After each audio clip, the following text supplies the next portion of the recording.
आप सभी भाई बहनों का ब्रेकिंग आध्यात्मिक न्यूज की कक्षा में बहुत बहुत स्वागत है।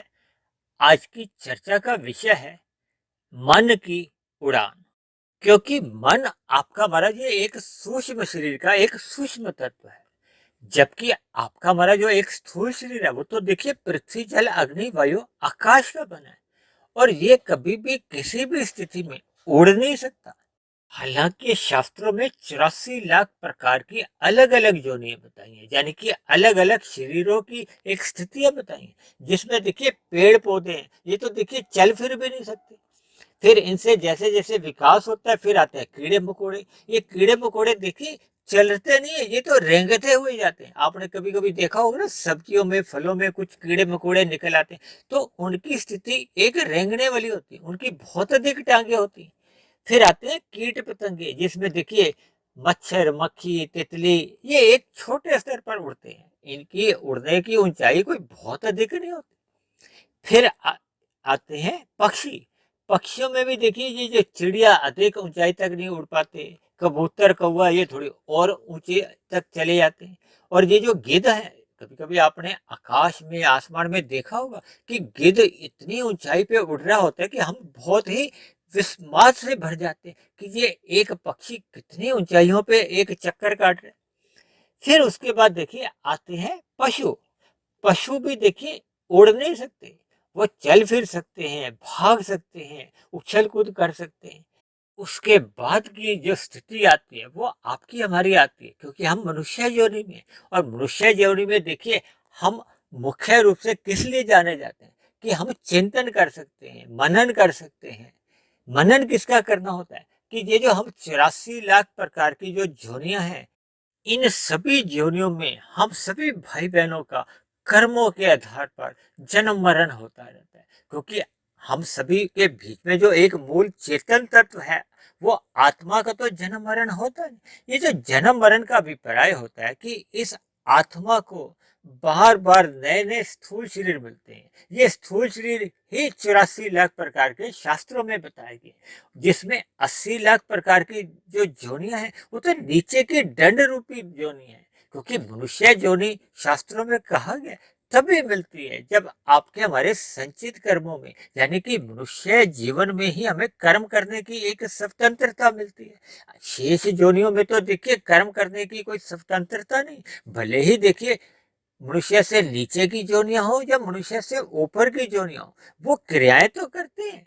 देखिए मनुष्य से नीचे की जोनियों की जो क्रियाएं होती है वो तो प्रकृति की प्रेरणा से होती है, जबकि मनुष्य से ऊपर की जोनियों की जितनी क्रियाएं होती हैं वो परमात्मा की प्रेरणा से होती है। अब हम मन की जो एक यथार्थ स्थिति है उसको समझ लेते हैं। क्योंकि मनुष्य जोनि कर्म जोनि है, इसलिए इसके द्वारा जितने भी कर्म किए जाते हैं वो लिखे जाते हैं। लेकिन लिखे गए कर्म कौन से माने जाते हैं? जो आपके हमारे स्थूल शरीर की कर्मेंद्रियों द्वारा होते हैं, जो स्थूल शरीर की एक ज्ञानेंद्रियों द्वारा होते हैं। और इन्हीं ज्ञानेंद्रियों और कर्मेंद्रियों के ऊपर जो एक स्थिति है वो मन की होती है। ये मन के अंतर्गत ही ये ज्ञानेंद्रियां और कर्मेंद्रियां होती हैं। कहने का अभिप्राय ये है कि ये जो ज्ञानेंद्रिय और कर्मेंद्रिय हैं, ये बिना मन की स्वीकृति के कुछ नहीं कर पाती। और जितने भी जो हम कर्म करते हैं, चाहे वो पाप कर्म करते हैं चाहे वो पुण्य कर्म करते हैं, वो बिना मन की स्वीकृति के नहीं होते। और मन किसके अंतर्गत है? बुद्धि के। और बुद्धि आपकी हमारी सात्विक भी हो सकती है, राजसी भी हो सकती है, तामसी भी हो सकती है। क्योंकि प्रकृति के 3 गुणों से ही आपके हमारे तीनों जो शरीर है वो अलग अलग एक महत्व रखते हैं। आपका हमारा स्थूल शरीर तामसी माना जाता है, क्योंकि ये पृथ्वी जल अग्नि वायु आकाश का बना है, ये पदार्थों का बना है। पदार्थ सभी के सभी तामसी माने जाते हैं। और जो 5 आपके हमारे विषय भोग हैं, वो क्या है? गंध रस रूप स्पर्श और शब्द, इनको भी देखिए तामसी कहा गया है। ये भोग विषयों को शास्त्रों में तामस कहा गया, क्योंकि ये भोग विषयों के कारण ही आपके हमारे स्थूल शरीरों का एक निर्माण होता है। ये जो शिशु का एक जन्म होता है, गर्भ ठहरता है, ये हमारे जो भोग विषयों के कारण ही ये शिशु का गर्भ ठहरता है। क्योंकि इन भोग विषयों को देखिए सूक्ष्म भूत भी कहा जाता है। ये जो पृथ्वी जल अग्नि वायु आकाश का जो आपका हमारा शरीर बना, ये तो स्थूल भूत है, जबकि ये स्थूल भूतों का जो कारण है वो इसके सूक्ष्म भूत है, गंध, रस, रूप, स्पर्श और शब्द। और इन्हीं के कारण ही आपका हमारा जो एक गर्भ ठहरता है, फिर एक 9 माह के बाद जो एक शिशु के आकार में स्थूल शरीर का एक जन्म होता है, फिर उसी का तो विकास होता है। तो आपका हमारा जो एक शरीर है, हम सभी भाई बहनों के जितने भी स्थूल शरीर है, या जितने भी आप अलग अलग जोनियों के स्थूल शरीर देखते हो, ये भी देखिए पृथ्वी जल अग्नि वायु आकाश के बने। ये अलग बात है कि किसी में कोई तत्व की प्रधानता रहती है। अब मनुष्य जोनि की अगर हम बात करें तो आपके हमारे शरीरों में पृथ्वी तत्व की अधिक प्रधानता होती है। तो हम बात कर रहे थे, ये जो आपका हमारा स्थूल शरीर है, ये 5 ज्ञानेंद्रियों और 5 कर्मेंद्रियों द्वारा जो एक क्रियाएं करता है, जिससे आपके हमारे एक कर्माशय बनता है। ये बिना मन की स्वीकृति के नहीं चलता। और मन परमात्मा ने मूल रूप से ये सात्विक बनाया है, ये इसमें सत्वगुण की प्रधानता है। जैसे मन और बुद्धि, ये दोनों तत्व ये मूलतः सात्विक माने गए हैं, यानी इनमें सतोगुण की प्रधानता होती है, रजोगुण गौण होता है और तमोगुण अति गौण की स्थिति में होता है। लेकिन जैसे जैसे ये मन ये विषय भोगों की गलियों में उड़ाने भरने लगता है, ऊंचाइयों को छूने लगता है, भोग इच्छाएं बढ़ाने लगता है, इसलिए तो देखिए आज हमने मन की उड़ान को अपना एक विषय बनाया है। क्योंकि मनुष्य रजता नहीं है, उसके मन में देखिए कितनी ही भोग इच्छाएं जन्म लेती है। आज 10 है, फिर 100 बन जाती है, फिर 1000 बन जाती है।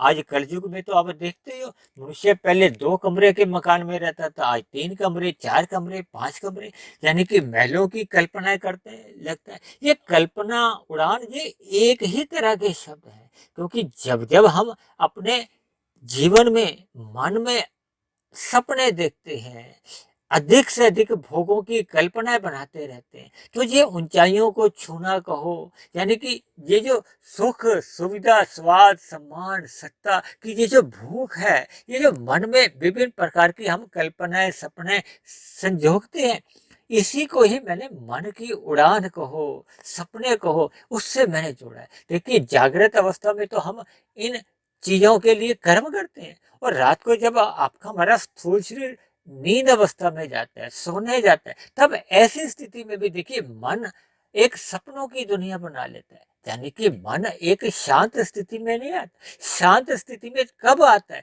जब इसमें मूल स्थिति लौटने लगती है, यानी कि सत्वगुण अपनी प्रधान स्थिति में आ जाता है। और सत्वगुण प्रधान स्थिति में तभी लौट आएगा जब मनुष्य इस बिगड़े हुए मन को सत्संग में लगाता है। देखिए आरंभ में हम सभी भाई बहनों का सत्संग बेमन से होता है, क्योंकि विषय भोगों की वासनाएं कहो, उड़ाने कहो, या कल्पनाएं कहो, सपने कहो, वो हमें रजोगुण में ले जाती है।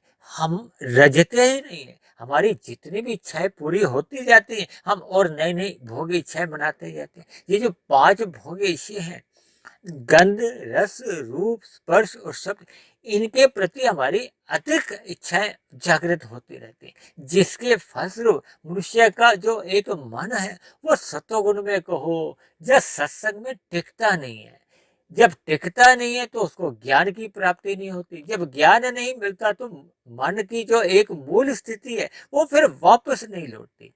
जबकि मनुष्य जीवन में हम जितना जितना सत्संग कर लेते हैं, जितना जितना मन को हम सुधार लेते हैं, सुधारना क्या कि मन की जो एक मूल स्थिति है, जो परमात्मा ने सृष्टि के आरंभ में हमें सात्विक दिया था, यानी कि इसमें सतोगुण की प्रधानता थी। रजोगुण तो देखिए मर्यादा में था, ताकि आपके हमारे स्थूल शरीर की एक जीवन निर्वाह कह लो, आवश्यकताओं की पूर्ति हो जाए। इस बात को आप एक उदाहरण से समझिए। देखिए मनुष्य को अपने तन ढकने के लिए 2 जोड़ी, 4 जोड़ी, 6 जोड़ी कपड़े चाहिए, लेकिन आज मनुष्य क्या कर रहा है? 50 जोड़ी, 100 जोड़ी, इतने वस्त्र ले लेके वो अपनी अलमारियां भर देता है, और उसको स्वयं को भी पता नहीं रहता कि उस अलमारी में कितने उसने वस्त्रों का एक संग्रह कर रखा है।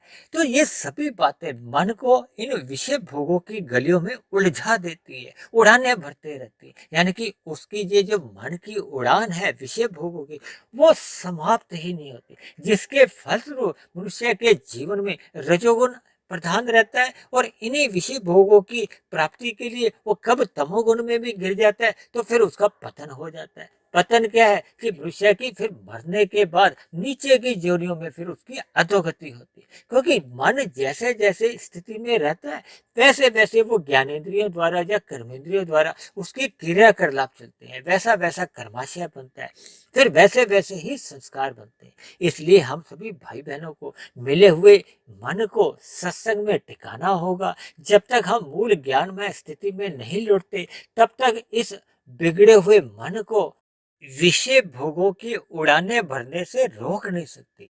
इसलिए मेरी आप सभी भाई बहनों से विनती है कि इस बिगड़े हुए मन को सत्संग में लगाइए, ताकि हम सभी भाई बहनों का मिला हुआ जीवन सफल हो, सार्थक हो। इन्हीं शब्दों के साथ आज की चर्चा विशेष को हम यही विश्राम देते हैं। यदि बनी हुई वीडियो आपको अच्छी लगी हो तो मेरी आप सभी भाई बहनों से विनती है कि इस वीडियो को आप अन्य भाई बहनों में भी शेयर करें, और यदि कुछ कमी लगी हो तो नीचे दिए गए कमेंट्स बॉक्स पर जाकर आप अपनी शिकायत लिख सकते हो। तो इन्हीं शब्दों के साथ चर्चा को यहीं विश्राम देते हैं। कल फिर मिलते हैं एक नए विषय को लेकर, एक नए संदेश के साथ। तब तक आप सभी भाई बहनों का बहुत बहुत धन्यवाद।